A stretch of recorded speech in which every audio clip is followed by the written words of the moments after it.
Toradora is one of the most popular and widely loved animes. I honestly believe it's for everyone. There's good, creative comedy, random action scenes, lighthearted moments that pick you up, and super hard-hitting scenes that make you realize why you started it. It's simple to comprehend, yet at the same time, can be so complex. And I want to talk about it. Spoiler alert, just a quick disclaimer, if you haven't watched Toradora, get off this video and watch it. Anyways, we have a lot of topics to cover, so let's just get into it. You're probably wondering to yourself at this point, what scenes inspired this video? It's the scene where Taiga realizes her love for Ryuji, the scene that Taiga leaves, when Ryuji finds the picture book, and the last scene. But keep those in the back of your mind, we're gonna get into them later. For now, let's talk about the title.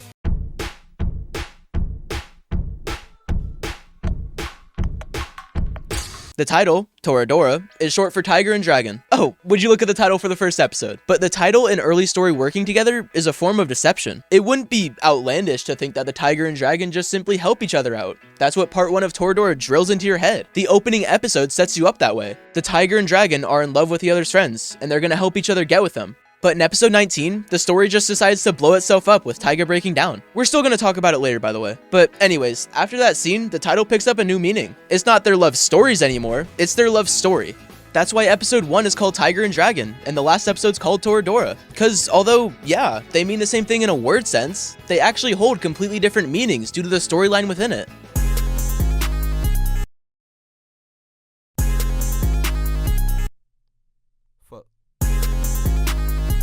Episode 1 of Toradora is perfect setup, while episode 25 of Toradora is sour payoff. We'll get into that payoff later, but for now, how did we get from this to this? Although Toradora is only 25 episodes, it has 7 arcs, with each one providing something crucial to the finale. The Ami arc, or the swimming race arc, makes Ami the character she is, which affects basically everyone down the road besides Kitamura. The beach house arc sets up Minori and Ryuji, which helps the final episodes because it forces Minori to make a hard decision. The culture festival arc sets up Taiga's parents, which is why she leaves in the finale. It also shows how much Minori and Ryuji care about Taiga, which is obviously important. The student council arc gives Kitamura more character growth, as well as basically removing the idea of Taiga and Kitamura as a couple, which allows the show to focus on Minori and Ryuji, which also allows Taiga to have her big moment in episode 19. The Christmas party arc makes Taiga realize her love for Ryuji, while also having Ryuji being shot down by Minori. And the class trip arc lets Ryuji know that Taiga is in love with him. All of these set up the runaway arc, which is the finale. And real quick, 25 episodes and 7 arcs makes it so you're never bored. You're never in one place for too long, which is why Toradora can sometimes feel like a roller coaster.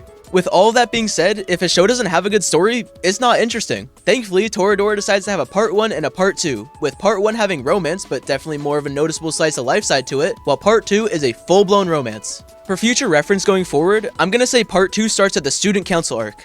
You can totally make the argument it starts at the Christmas party arc, because that's where you start getting heavy into the romance portion, and also because there's a new intro at that point. But I like to say it starts an arc earlier, since I feel like there's subtle, yet insanely crucial Taiga liking Ryuji and vice versa in this arc. Such as moments like Taiga not really seeming upset that Kitamura doesn't like her, the scarf, and so on. Anyways, part 2 is where most of the important stuff happens, which could leave some to believe that part 1 is completely useless, but remember what I said earlier about the 7 arcs? Everything builds up to the finale. Part 1 could be defined as the build-up, and the episodes that follow it are big moment after big moment. And for some, that's where the story truly starts. It wouldn't be bold to say the story truly starts on episode 14, because that's when Taiga gets the picture of her and Ryuji, or even episode 15, when Ryuji gives Taiga the scarf for the first time. But I'd say the true story could start as early as episode 4, because Ryuji and Taiga feel like friends at that point, which is important to their love story. Also, certain moments in Toradora set up the ending without you even knowing it. For example, since Taiga told Kitamura she liked him, he knew at that point that Ryuji was being a wingman, and he used that to actually wingman for Ryuji by just Uno reversing any chance he could get. Kitamura doing this comes to a boiling point when he blocks one of the doors and traps Taiga in the room at episode 23. There's even really subtle setup as early as episode 1. The teacher tells Ryuji in episode 1 about the career plan paper, then is forgotten until episode 22, where it becomes a cornerstone for the rest of the story. Another thing that's really cool about the story is how it sets you up, and what it makes you think the story is gonna be. As I've talked about earlier, you get the idea that Taiga and Ryuji are gonna be together early on, but as the show plays out and you get deeper into it, you realize that if they're gonna end up together, they're running out of time. Part 2 starts at the student council arc, or episode 14. So they've taken 14 episodes to try to play matchmaker for each other, but they haven't made any progress. This makes you think that the rest of the anime will continue to be matchmaker, but at that point, part 2 starts. That's what makes the moment with Taiga in episode 19 really climactic. She's been all about Kitamura for 19 out of the 25 episodes. But now that's flipped. Now the story takes on a new form. It's matchmaker still, but it's no longer this matchmaker. It's this matchmaker. It's also worth noting your first and second watch through are completely different experiences. And that's really just because of how much more hints you notice. On your first watch through, that scene of Taiga in episode 19 might come off as extremely unnatural, but no, that's literally perfect. I'm not going to reveal any of the hints because honestly, it's more enjoyable for you to find them. It's also really interesting how much the story folds into each other and how it flips itself. For example, the first thing Ryuji and Taiga say is, "In this world, there's this thing that no one's ever seen. This thing is very kind and gentle, and if anyone can actually see it, there'd be a whole bunch of people wanting to have it. Maybe that's why the world keeps it hidden from everyone, because if it's hard to get, that makes it even more special. And one day, someone will find it, and whoever does find it, they'll be the one that's supposed to, because that's the way it's meant to be." And the last thing they say in episode 25 is the same exact thing. The first time it's said, it's just an intro, nothing really special about it. But the ending is what makes you realize that's the tale of their love story. Like I said, it's fascinating how much the story folds and flips itself. But it's even crazier that it's done through a slice-of-life romance. You live in my dream state. Relocate my fantasy. Music is important in any visual media. Without good music, your scene might not hit right. And Toradora's music enhances every scene it has and conveys the emotion they want you to feel. I talk about music like so much when analyzing anything just due to how crucial it can be to convey what emotion you want your viewer to feel. Like the first ever song we hear sounds nostalgic, and that's on purpose because the show, for the most part, is Ryuji telling the story after the very last scene. So the show is signaling that he's thinking back to the beginning with nostalgia. Now let's look at the last song played. It's sad because although the narrating Ryuji is removed from that moment, it's still a sad memory for him. Also, the Toradora soundtrack just has so many bangers, like especially this song. Every time I see this scene with the music playing, I think of Runaway by Kanye because it's the same exact keys. They made Runaway before Runaway was even made, and that alone should just tell you how good the soundtrack is. Also, the music is just so versatile and it allows the show to set so many tones with it. Speaking of tone, I'll be your poison. if you've taken a high-level English course or a film class, there's a chance you've seen this before. It's kind of a guide that shows, movies, albums, and more follow to create a good story or experience. Toradora, on an episodic level, looks pretty similar to this. But when you look at it as a whole, it looks a lot like this. I made this one on MS Paint. That's because the tone sets itself. Some climaxes in episodes are silly, while others forever change the story. Toradora also just has such a versatile amount of tones they can effortlessly convey due to the nature of each character. Oh yeah, did I mention they do this with only 5 characters with more than one character trait?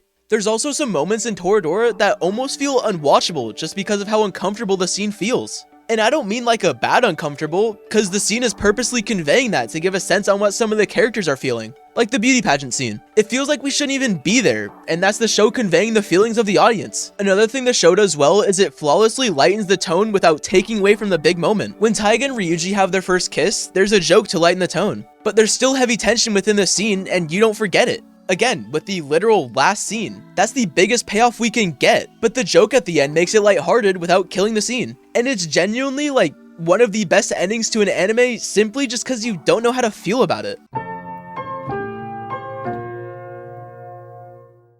Toradora, at its core, is about love within a dysfunctional family. Ryuji and his mom were dysfunctional, but they loved each other through the whole thing. On top of that, Ryuji was there for Kitamura when he was going through that thing with the student council. Taiga's family couldn't be any more dysfunctional, but she found a new one through Ryuji and her friends and eventually fell in love with Ryuji, the one she argued with the most. On top of that, she leaves Ryuji so she can find love in her dysfunctional family, so they can live the happiest day of their life with everyone they love. Another thing with Taiga is that when Minori was all messed up during the Christmas party, she tried her best to pick her up, cause she loves her. Kitamura showed love by simply always being there, but he was someone who never really took your hand and guided you. He was someone who helped you take the first step. What I mean by this is he goes against Ryuji's wish of acting like he saved Taiga, cause he knew that if he followed Ryuji's idea, then he wouldn't realize his love for Taiga. Ami was there for Taiga when she knew she was messed up about loving Ryuji. Ami actually never truly showed love the way everyone else did. The way she did it was kind of by forcing things out of people, so they could be true with themselves. And honestly, I think that's why she really only comes in when she needs to.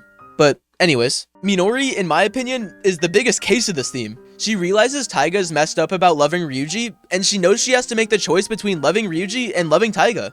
And she chooses Taiga, knowing it would hurt her, but also knowing that she loves Taiga too much to take Ryuji away from her. I actually want to talk about this moment more because this is an insane character moment for Minori. She chooses Taiga over Ryuji, knowing it'll break her heart, but also knowing she can't live with herself if she chooses the other option. And that's why she's all pissed off at Ryuji when Taiga leaves. I'm telling you, characters like Minori and Taiga are textbook on how to make a powerful character. I shouldn't even need to show you guys these examples. Cause look what happened when Ryuji and Taiga were running away. Ami, Minori, and Kitamura all gave them something when they were running away. In other words, they were showing love in the midst of a dysfunctional family. You will now hear 3 cases of shonen slander. Cover your ears. I'll try to keep this short.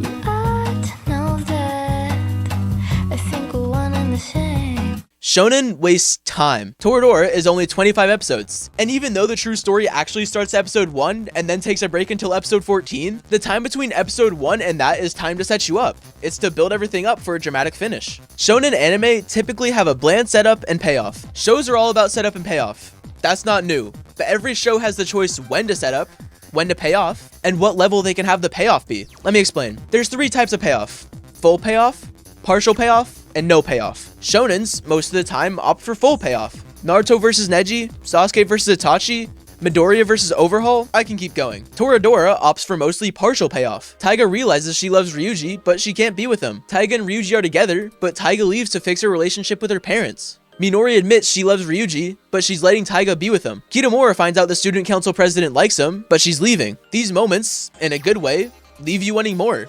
because that's what a good story does. Not only that, but Toradora sets you up at episode 1 and only pays off at the very end. Which brings us to the 3rd shonen slander. Shonen endings are typically predictable. Now, I'm not gonna act like you didn't know these two weren't ending up together.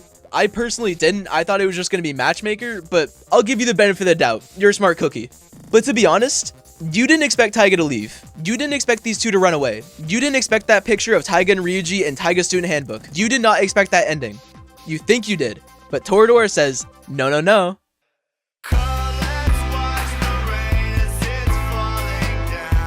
It's kind of crazy that Toradora only has 5 real characters, but has 5 side characters that are pivotal to these main 5. Those side characters are of course Yasuko, Taiga's parents, Kihara, and the student council president. Let's talk about them real quick. Yasuko is Ryuji's mom. She influences a lot of Ryuji's decisions late into the series, such as working although it was against her wishes. She also made him run away after confronting Ryuji about taking on a job. And yeah, that's pretty much it. I'm gonna make this next one short. Taiga's parents were terrible, which is why she's in her apartment, which helped the story even happen. Kihara made Ryuji ask himself if he loved Taiga because of this one scene here. And the student council president, she messed up Kitamura by leaving, and this is important to his character growth. Now that we're done with side characters, let's get into the main characters. Let's start with Ami first. Ami is one of the better characters in Toradora. That's saying something because if you put her in certain shonens, she's the best character. Guess you can call that the 4th shonen slander. Ami comes off as an overly nice model, but is actually a spoiled brat. At least that's what Kitamura describes her as. You might not like Ami on your first watch through, and you're not supposed to. She puts the other characters in precarious situations that makes you not like her in the moment, but it makes the other characters grow in the long run. On your second watch through of Toradora, you realize how interesting of a character she truly is. Some lines that she drops indicate that she had a feeling since episode 10 that Ryuji and Taiga both liked each other, but just that they didn't want to accept it. Kitamura. Kitamura is a goofball. He's someone who can be serious when he needs to, but he comes off as mostly cheerful. He's unaware of everything around him, which sets up a couple funny moments. He's also someone who cares about his friends, but doesn't outright help them. He sets them up to reach the goal on their own, almost equivalent to putting the baby upright so it can start walking. A couple examples of this is when he told Ryuji Ami's true nature so she can actually be herself. Another one is for holding down that door so Taiga could quietly admit her feelings for Ryuji on her own. I also think he gets one of the saddest moments of the show when you minus out Ryuji and Taiga, getting essentially rejected in front of the entire school. Yeah, he got rejected because the council president didn't want to screw him over, but still, that doesn't make it any less sad. The best way to describe Kitamura is that he quietly cares, and I think that's why he's a quiet character. Minori is someone who comes off as bubbly and usually happy. She's kind of just an overall goofball, but she also has this side of her that's very serious. It's not seen a whole lot, but we do see it towards the end a lot. She cares deeply about her friendships, especially with Taiga, and would do anything to uphold it. She would even go so far to avoid and run away from her feelings for Ryuji because she knew Taiga loved him. Honestly, I'd argue Minori loved Taiga more than Ryuji ever supposedly loved Minori. I also think Minori is probably one of the most underrated characters in the series, just beating out Ami. She has one of the most important character moments of the entire anime, getting beat out by every big Taiga moment in that last scene. But take away the main characters, and Minori stands alone as the best character in the show. Won't you think about you and I? Just grab my hand and look me in the eye. Look, this ain't something you should decide. And that takes us to Ryuji. Ryuji is a clean freak who, if fixated on something, obsesses about it. He's mostly empathetic, but he doesn't let himself get stepped on. He's smart and he puts others over himself. He noticeably takes care of Taiga for some reason in the first half of Toradora, and in the second half, the reason for that blossoms out. Even though Ryuji is our quote-unquote main character, his moments of growth feel subtle in the way that we notice the change over time. Like, he'll outright just say his change to the audience. But we really don't notice some of them until later on. For example, he has that tiger and dragon speech around episode 3, and that marks Ryuji and Taiga's friendship. But you really start noticing him care about Taiga during their culture festival when he runs the race. He then takes that further and further into the story, going so far to ditch the Christmas party, essentially ditching his chance at telling Minori his feelings, just to dress up as Santa for Taiga. I honestly think that's the moment where you realize that he loves Taiga. He ditched telling his supposed crush how he feels just so he could dress up as a bear for his supposed friend. And what's crazy is, I don't even think he realizes he loves Taiga until episode 22, a whole 3 episodes later. That might sound crazy to some people, like, whoa, he realized an hour later in Showtime, but the way part 2 Toradora moves, that's a long time. And he doesn't even outright say it in episode 22, he says it a whole 2 episodes later. Honestly, Ryuji has some of the most underrated character moments.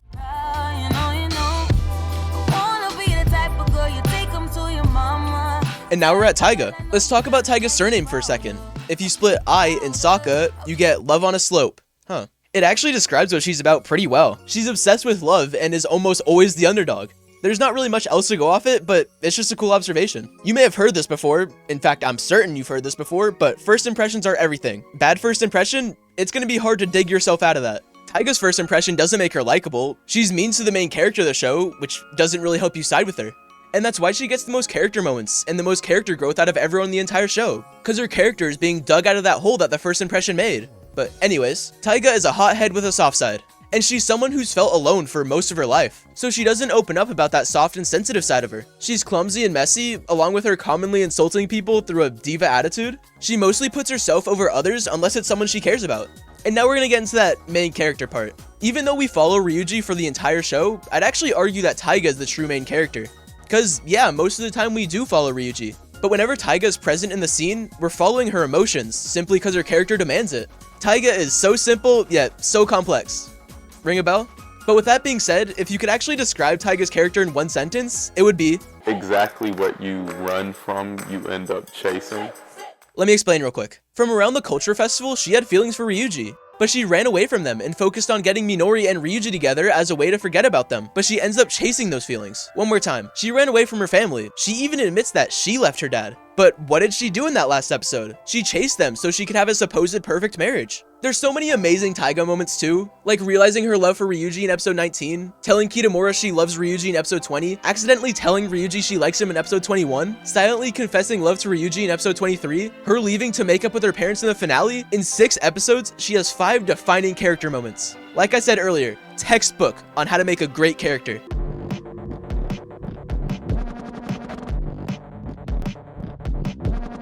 Remember when I said there was 4 scenes that inspired this video? I actually lied. There's 5. The 5th is way back in episode 9 when Ryuji and Minori compared Ghost with Love. The reason I hid this one from you guys is because it's actually scenes stretched out through an entire episode that I want to talk about.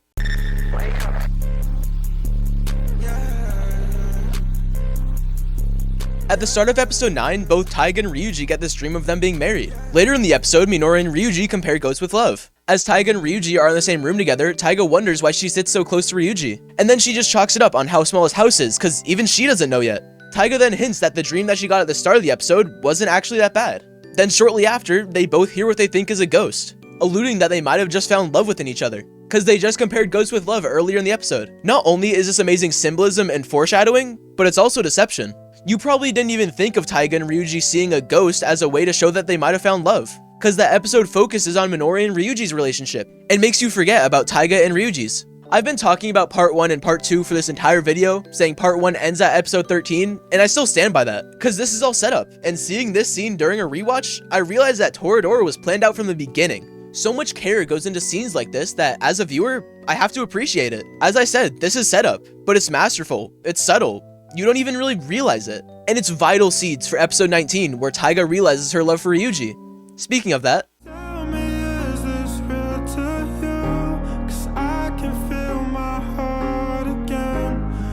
before we can understand the scene, we need to understand Taiga. Thankfully, the student council president kinda tells us a few episodes before the scene. Taiga is someone who thinks with her heart. She's someone who makes decisions based on her emotions. Doing this makes you irrational, so Taiga is an irrational character. You can tell what the student council president said back in that episode really stuck with Taiga, because to try to get Ryuji and Minori together, she's discarding her own feelings. In other words, she's making a rational decision through her own emotions. I really love how this moment is played out too, because like I said, Taiga's an irrational character. And yeah, this is another technically irrational decision, but it's in the midst of her trying to be rational. And it's not like Taiga's incapable of making rational decisions, because we see it later. It's just that this is something she can't be at peace with, so she goes back to acting on her emotions. And that's not even mentioning the character moment this is. 19 episodes of her saying and showing she loves Kitamura, only for her to realize in the moment she loves Ryuji. It's her realizing why she sits so close to him. It's her finding a ghost. And whether you like it or not, this is the most important scene of the entire anime. Every anime has that big moment that forever shifts the storyline, and it can happen whenever you want. For example, in Naruto, that moment is Sasuke leaving. In Tokyo Ghoul, it's Kaneki's torture. Those two examples I brought up are pretty early on in their animes, but for Toradora, there's only 6 episodes left after. What am I talking about? This is at the end of an episode. There's only 5 episodes left after this. Another thing about this scene is the emotional side. It's such an emotionally charged moment because the realization that she loves Ryuji and the raw emotion from Taiga's breakdown, paired with the music in the background and the shot composition, it gives you a really sad moment while also technically being payoff. The viewer finally gets the payoff of Taiga loving Ryuji after it was constantly being teased to you, but it comes at a price. She finally realizes she loves him, but she can't love him, which just makes a very sad moment. This and the start of the episode also dictate Minori's decision. At the start of the episode, we're shown Ryuji leaving Minori a voicemail with Taiga yelling at him in the background. Minori later in the episode hears it and realizes she can't take Ryuji away from Taiga, and Taiga breaking down in front of her reinforces that in her head. Like, the layers to this scene. I love it. I do. If she ever call my phone, you know I gotta dead her. But I like that girl so much, I wish I never met her. What I really love about this scene is how it just lets Taiga just be the best character in the entire anime. Nothing is standing in her way. It's just her in this scene. She's all alone.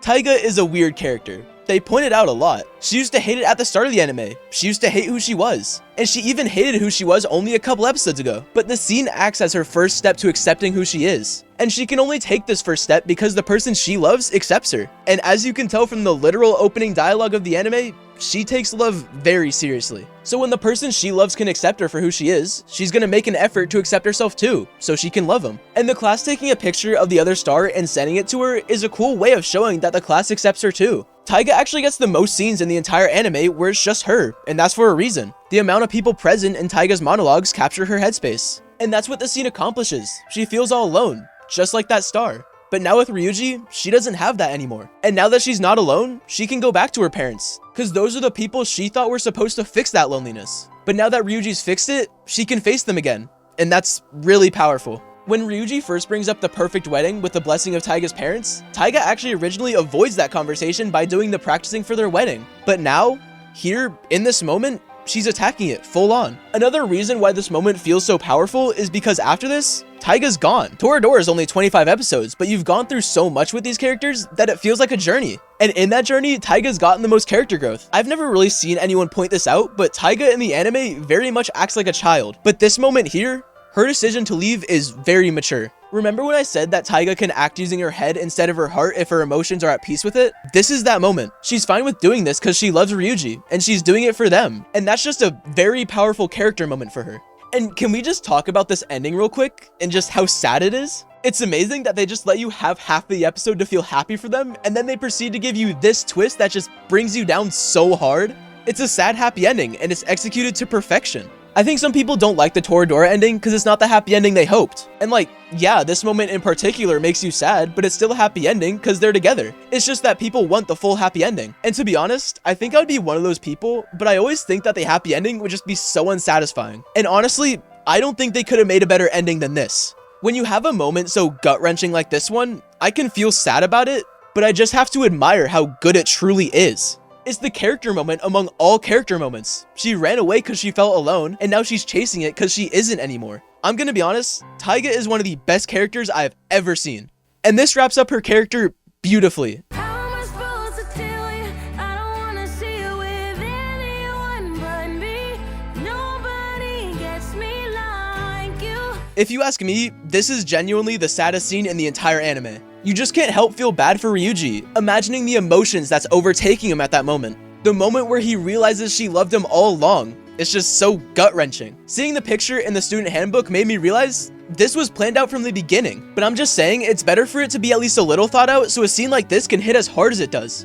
It's really cool as well that you see the picture of Kitamura hiding the picture of Ryuji, almost like it was a mask to shield her real feelings. There's so many scenes in Toradora that make you feel for the characters, like the scene in episode 19, but this one makes you feel for Ryuji the most. If I were to show one scene that inspired everything you just saw, it's right here. I remember watching this episode for the first time doing cardio in the gym, and when I tell you I had to sit down and hit the Shinji pose, bro, I mean it. I literally had to sit down and watch the rest of this episode without anything distracting me. Right here.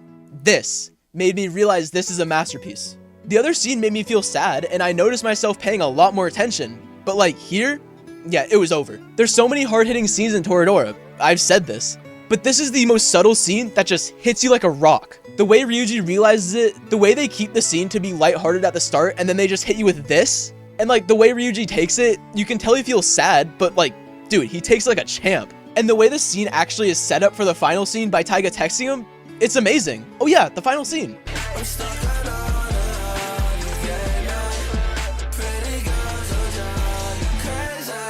The final scene might be one of the best goodbyes I've seen to an anime, maybe minus Naruto. The way we get a send-off for each character subtly, and then we see Ryuji running through the halls after seeing Taiga. He rushes to her, perfectly matching what he said before the credits rolled. Their little reunion is really heartwarming because you know it's a time skip, so you know they haven't seen each other for a while. And Ryuji telling Taiga he loved her, showing he didn't forget, just hits. And like Taiga's reaction, showing the mutual feeling before ending it with a comedic joke to lighten the tone without taking away from the scene, it's amazing. You might not even realize it, but you hear what I'm assuming is Taiga's stomach to growl at the end. So she probably went back for dinner, showing they just reunited. I know I already said this, but it's the perfect goodbye. It has romantic and comedy bits, perfectly fusing the anime's two biggest strengths, and just like the end shot, I don't even think you understand it. Let's talk about Inko real quick. The bird in a cage. The first ever shot we see in Toradora is the two birds. These two represent Taiga and Ryuji's relationship. Inko the bird represents Taiga and Ryuji's relationship with love. Ugly and trapped, struggling to even say what it wants. We see the anime play out, we see everything happen, and these two end up falling in love. In the last part of the last episode, we see Inko say his name as a way to symbolize that they finally can say they love each other.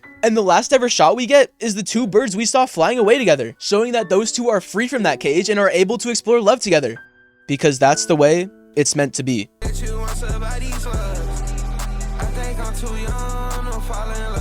A good story gets you hooked, keeps you interested, and leaves you begging for more.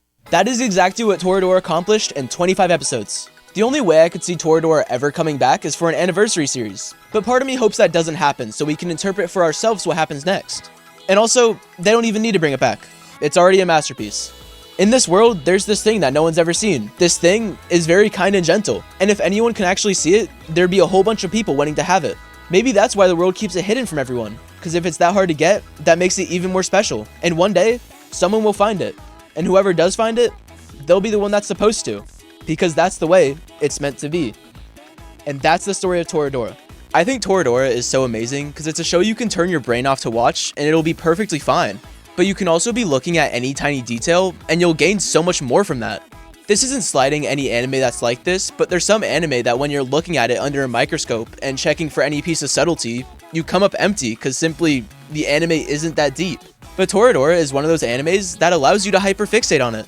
And it fits really well into being commercial to the point where it can be enjoyed by anyone, while also having the nuance for people who care enough. And animes like that are pretty hard to come by. When you look at Toradora, you see a dramatic rom-com that has cool characters and good moments. But there's so much more story than that. Thanks for watching. This video has definitely been my most ambitious, so if you enjoyed, like and subscribe. I want to give a quick thanks to Foolish Baseball. You probably don't know who that is, but his videos actually inspired the structuring of this video. There was literally my Ricky Henderson slander. Also, quick thanks to Tennis Tom and Emp Lemon, or EMP Lemon. I wrote the script of this video in a way that I would imagine they write the scripts of their videos, so links to everyone in the description, check them out. If you liked some of the music playing in this video, I've linked a Spotify playlist in the description with all the songs playing in this video. You can also probably see how long this video actually took to make. I want to thank Menoman for what happens next, and again, thank you for watching. But most of all,